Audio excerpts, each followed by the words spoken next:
ఈ రోజు 33,000 ఎకరాలు ఎక్వైర్ చేశాం. రైతులకి అక్కడ ఉన్నటువంటి ఇన్ఫ్రాస్ట్రక్చర్ కి పోను 6,500 ఎకరాలే మిగులుతుందని చెప్పి ఒక అబద్దపు ప్రచారాన్ని చాలా విజయవంతంగా చేస్తున్నారు అధ్యక్ష. 33,000 ఎకరాలు ఇప్పటికి ఎక్వైర్ చేశారు అధ్యక్ష. ఇంకా అక్కడ రైతుల నుంచి 4,500 ఎకరాలు ఎక్వైర్ చేయాల్సినటువంటి పరిస్థితి ఉంది అధ్యక్ష. అక్కడ ఉన్నటువంటి గ్రామ పంచాయతీ పోరంబాకులు గాని, దేవస్థానాలు, దేవుడి యొక్క పొలాలు గాని, మరి అసైన్మెంట్ ల్యాండ్స్ కానీ ఇంకా 12-13,000 ఎకరాలు ఉంది అధ్యక్ష.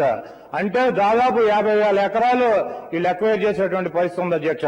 దాంట్లో 40% ఇన్ఫ్రాస్ట్రక్చర్ పోయినా కూడా 60% అంటే 30,000 ఎకరాలు మిగులుతుంది అధ్యక్ష.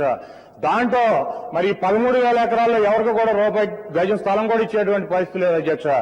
వాళ్ళకున్నటువంటి వీళ్ళు ఎక్వైర్ చేసినటువంటి 35,000 ఎకరాల్లోనే మరి ఇన్ఫ్రాస్ట్రక్చర్ పోను సగం ల్యాండ్ ఇవ్వాల్సినటువంటి పరిస్థితి ఉంది అధ్యక్ష.